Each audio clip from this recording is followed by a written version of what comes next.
Pegasus World Cup in the rearview mirror. You might think it's a slower week at First Racing, Firstbet, and Xpressbet.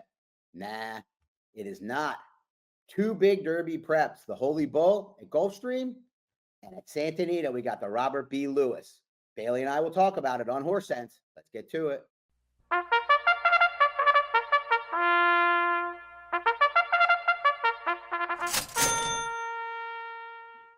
Welcome back to another edition of Horse Sense. As always, I'm Bailey Armour, joined alongside my co-host Scott Shapiro. And what a week it was last week after the Pegasus World Cup. We saw Waidabario storm down that stretch run and take down Locked and the rest of the field of a phenomenal running of the Pegasus World Cup. I had that exacta, so I walked away a very happy woman. How was your day, Scott?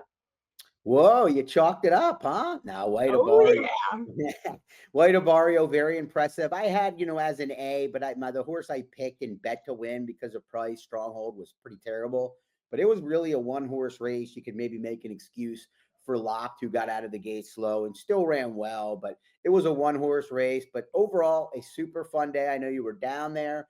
From my perspective, I thought it was a lot of fun playing from home. Obviously worked on it a lot, but once the day got into things Saturday, I was mostly a horse player, and I thought the product was very good from start to finish. We had some good prices going through the day there. Some 7, 8, 9 to ones. I They was were frustrated rattling because I you. felt like I couldn't hit anything, but somebody out there was. So hopefully it was somebody that's listening and they had a good day. Of course, we had those 2 million point hidden splits on the later pools in the day. We're changing it up a little bit this weekend for our promo, Scott. This week, we've got our first 3 set of Triple Crown Trail prep races. We've got the Holy Bull down at Gulfstream. We've got the Robert B. Lewis at Santa Anita and the Withers all the way up at Aqueduct. Probably chilly up there. I wouldn't want to be on site for that Not one. too bad up here right now. I mean, I'm Hey, 2 hours north, so it's kind of a nice winter day right now. So we'll take it. Well, they can keep the nice winter days. We'll take some nice winter days. And along with those, we're giving you $10 cash back when the horse you bet to win in any of those 3 Triple Crown Trail prep races comes in second or third. So this is the time to, maybe play a little bit of a longer shot on the board. You're going to get your money back. And we're going to take you through 2 of these major races today and talk about who we like in those races and maybe how to structure some tickets around some of these plays. I know that Scott is kind of the expert when it comes to those things. Now, if I wanted to play something else this weekend, Scott, in addition to the promos, what kind of tournament action do you have for me? well, yeah, first and foremost, great promotion from whoever creates those promotions and the marketing team. I don't know, this one's a pretty fun one. It'll go all the way through to the Lexington, which is the last prep race. And you do get your money back for third as well. Not all places are doing second and third these days. But maybe for some bigger money, folks, there's a $1,500 NHC qualifier that is on Saturday. $1,000 bankroll, $500 entry fee, one NHC seat for every 15 entries. I think you can use the all races at Santa Anita or the last 4 at Gulfstream, but check out the website for full details on that. But yeah, the NHC not too far away, and this is a real good shot if you're still trying to get in. Are we doing spaces again this Saturday? How are we feeling with these Triple Crown Trail races? Yeah, anytime there's these bigger kind of days, I'm going to be doing them. Probably will take off next week with a lighter, lighter slate of races, but definitely doing one this week. Gonna bounce around a little. I know usually I focus on one track. I'm gonna have David Ledovich at Paddock Prince on to join me. We'll be doing a lot of focus on Gulfstream. We'll do a couple of the big races at Santa Anita, and we'll probably talk about the Withers as well. And this weekend or on Saturday, we'll get started at 10 a.m. Eastern. Hey, I'm going to check that one out. He's a sharp capper. We were on a Derby panel with Ed DeRosa last year, and I really liked what he had to say. I'm going to tune in. All right, sounds good. I was on that panel at one point, the Courier Journal one. I know about it. The Grade 3 Holy Bull, Bailey, one of 3 big Derby preps this weekend. Well, I mean, 2 of them are big. The Withers, we'll see how that plays out. We'll deal with that at another time. But we've got 2 big ones at the first tracks. And the first one is the Grade 3 Holy Bull. This field is led by number 2, Ferocious, the morning line favorite. Ran some big races, runner-up effort to Chancer McPatrick and the Hopeful. Also the runner-up effort in the Breeders' Futurity to the very impressive East Avenue, who got out of the gate slow and was cost all chance in the Breeders' Cup Juvenile, and we haven't seen since. Then you've got the up-and-comer Tappan Street off the maiden-breaking win, 7 furlongs, and you've got Guns Loaded coming off 2 straight wins, including the win in the Mucho Macho Man. I bet you're excited for the first Derby prep down at Gulfstream, especially because you were down there last weekend. The weather could have been better, but it finally worked out in our favor on Saturday. But this is another race that I've definitely got my eye on. I like the draw here. I think this is a very good size of very talented colts coming into this race. You mentioned some of these horses, but the one that I do want to mention specifically before we make our way through this field here is the number 6 Burning Glory, whose dam is a half to 2014 champion older mare Close Hatches. I'm sure you remember her career. She Oh, basically, ran so Torpedo Anno could ran. She had that big winning streak. She won the Azeri, the Apple Blossom, the Ogden Fitz, the Personal Ensign, ran in the Breeders' Cup Distaff twice in back-to-back years. So this is one that I've, once I saw the pedigree page on this one and the sales results, I was like, why did this horse sell for so much? So I go back and look at the catalog, and then there it is.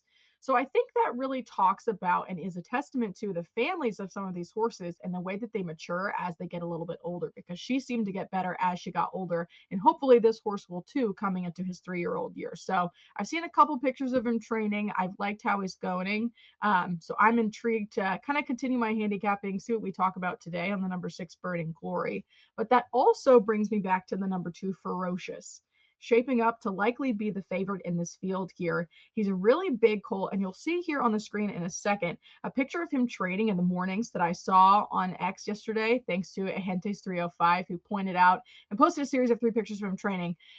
Look at the bit and at the bridle and combination of equipment that he goes in the mornings. He goes in something that you don't typically see a lot. And I actually had to text Meatball's trainer, of course, and ask him, like, hey, like, what is this bit? Have you seen it before? And we honestly weren't even sure what kind of bit this is. But he goes in an overcheck noseband to kind of pull him up under himself.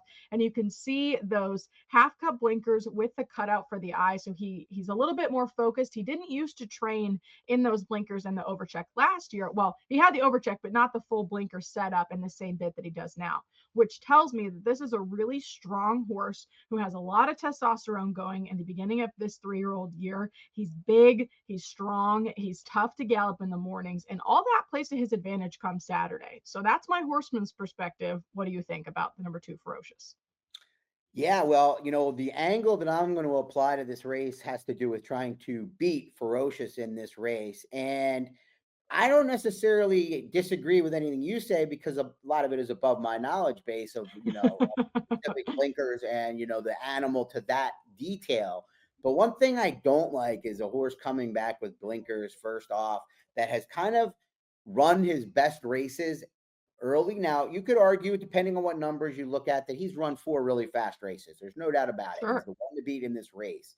But I think his best race was the one in the mud. I don't like that he hasn't really taken a step forward, even if he hasn't taken a significant step backwards. Then you have time off after a weird trip to California and only a kind of a weird work pattern as well. Blinkers on. All of this is kind of telling me one thing. He might end up being better with the blinkers. He might win the Kentucky Derby, but one thing I know for sure, he's not the same horse he was at 2, and we're betting him based on the numbers at 2. And my guess, my hypothesis in this is that these horses generally don't get back to their best races. And that's why when they're lower priced horses, I'm going to take a chance against them. A lot of things combining here to make me think that, the equipment change, the break, the training pattern. It's not just necessarily one thing, but the key angle to me is don't necessarily jump into horses coming back from a big 2-year-old campaign, assuming that not only that they're going to take a step forward, a lot of times they're not even the same horse. They just happen to mature a lot quicker than their crop.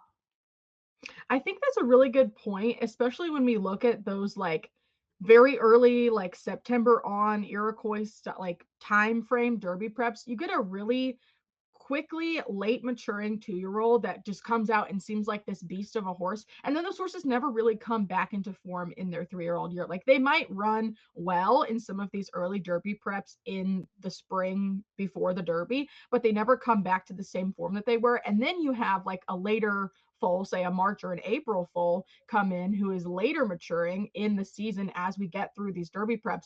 But then it feels like the earlier older horses have already kind of like burned up what was in their gas tank and they have nothing left and can't keep going as the season continues, and then the later ones come back and take it from them. So that might be something that we see from Ferocious, and I think you're definitely onto something here. We've seen it over the years. We'll probably see it again with this horse. Yeah, I mean, the key thing in this in applying this angle, and I've made this mistake before, is if Ferocious was going to be 8 to 1, you don't look for 8 strikes against them like this and look for reasons not to like them. You look for reasons to like them. But the way you should attack races, in my opinion, is to try to find reasons to not like the favorites in races, because that's when you can really make significant hay. I'm not saying you should try to beat the favorite in every race, but to me, when you're making putting together a budget for a day like this, the races you should be putting more of your money in are the ones that you're not on the same as the public, because that's where you're going to actually get paid. But real quick, before we wrap up this segment, who do you like? I'm going to play against Ferocious. I'm going to go far outside with the number 7 Burnham Square. This is a homebred and raised and now raced for Witham Thoroughbreds. They put blinkers on last out like they've done for Ferocious now, exactly what he needed. And he was too huge, like double-digit prices in his first two starts at Keeneland and Churchill, and then down to 7 and 5 at Gulfstream. We'll see what he shakes out to be on race day, but as we saw last Saturday on Pegasus Day, it's really anyone's ball game, and favorites were not firing like we maybe thought they would have been. So I'm going to try the number 7 Burnham Square. I like the addition of blinkers. It was a much softer field, but I think a combination of the equipment change along with the decrease to an extent in competition might be a big confidence boost. And you know more than me, but one thing that I think a lot of horse players fall trap into is thinking the horses are robotic in any way. They're Mhm. mammals. They have moods. They're way more than me. But assuming they're just going to run different rate, they're mental. They want confidence. They're going to be happy to win, and I think that might work out well for him. To me, the whole race is about beating Ferocious, trying to get him out of the exacta as well. Tappan Street was my top pick. I think Guns Loaded merits respect. If he's disrespected a little because people are assuming he's going to tire on 2 turns, I'm not necessarily of the belief of that. I think he's got the ability to go 2 turns. But the price horse for me is number 1, Kinetic Control. Dale Romans is winning everything down there right now as the time of recording this. This horse has had some promise. He ran some big races, got brought back too quick on October 9th. He's going to be a huge price. I'm going to build my wagers around him. Hey, I like what happens when we don't pick the same horses, and we'll see who comes out on top in the Holy Bull this Saturday at Gulfstream. So not only are there big races at You're fine.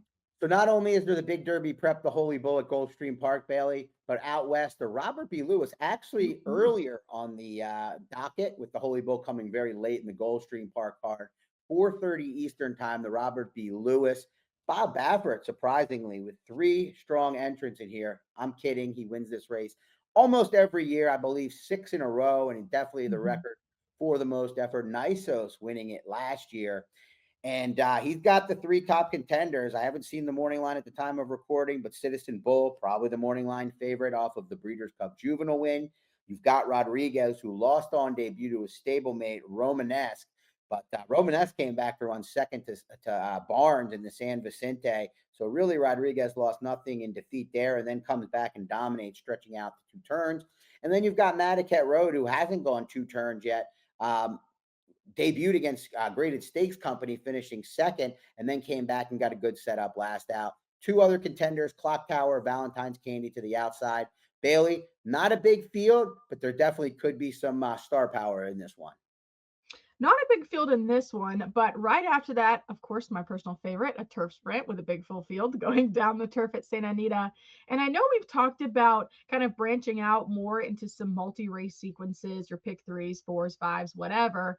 This one, I want to try pick three today because I think it's a really efficient way to use, maybe a smaller bankroll. You only have 3 races to handicap in this sequence, so you can definitely keep your bankroll and your budget low. But what do you do when you start a sequence with a race like the Robert B. Lewis here? How do I put my ticket together and not spend like a gajillion dollars?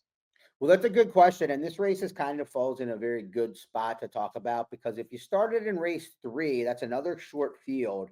I really don't like playing pick threes unless I'm going very cold. If there's 2 races with short fields, or if I'm against both favorites or something of that. But generally Yeah. speaking, I think the 4, 5, 6 is a real good sequence to kind of look at when we're talking about kind of ticket structure. And it can get tricky. And one big mistake I see from a lot of horse players, and it's tough to do, is a race like this where there's going to be 2, 3 horses that take the lion's share of the money. One of them maybe more than others. But the key thing here is to not double and triple up. Using all of the Bafferts in here, for instance, would be a real good way to feel good about your ticket. I'm going to feel good that I'm going to hit this. The problem is you're tripling the price of it to do so. And while okay, I'm going to play an $8 ticket and it turns into 24, and that's only $16, and if it pays 200, I want to hit it. But if you're a horse player that's playing more than once a year, a couple times a year, those add up, and you can easily start to see where that disintegrates your bankroll very quickly if you're Oh using yeah. a lot of horses in races where you're not getting value out of the horses. So in a race like the Robert B. Lewis, good fields behind it, specifically that turf sprint, which I know you're excited for down the Woo. hill. There's opportunity to maybe find some value there, maybe get a little more coverage if you're against the favorite. I think the play here is to do one of two things. I'm not going to tell you how to handicap the race in this situation. I'm going to tell you how to bet the race. If you like Citizen Bowl Can't or wait. Rodriguez, you should only single. That's it. You play the one, you keep your cost down for the ticket. If you like them a lot, you like the ticket more, you can up the increment of the ticket. If you are against those horses, that opens things up for you. That makes things a lot different. That makes the small field a little bit bigger for you because you're not using the horse that most of the people in that pool that you're betting. Remember, a Yeah. pari-mutuel pool, you're not using the horse. So if that horse loses, picture it as 100 tickets, or all these physical tickets. Think of all the people dropping theirs on the ground that aren't in the pool anymore after that horse loses. Littering. Right. So I think hopefully that makes some sense to you. Is there anything there that needs clarification? No, I love when you say what my gut already tells me. I think you might be my like Jiminy Cricket wagering conscience now because I was already leaning towards singling Citizen Bull to start this sequence because I do like him and I think he's the best of those three Bafferts. I mean, we'll see what happens with those two outside horses, but of this field and based on the fact that he has a lot of success in this race, for me, it's Citizen Bull. I can pick up a couple extras in this turf sprint, not going crazy like 5, 6 deep in a pick three, but like I can afford to have at least two or three and then maybe close with one or two horses in the megahertz in race number 6 in this sequence. So I'm going to pat myself on the back for that one for knowing what you were going to say before you already said it. Well, I mean, and as you start to advance, you realize you probably, and we could talk about this as we move forward in horse sense, as we kind of move forward, with the ticket structure segment.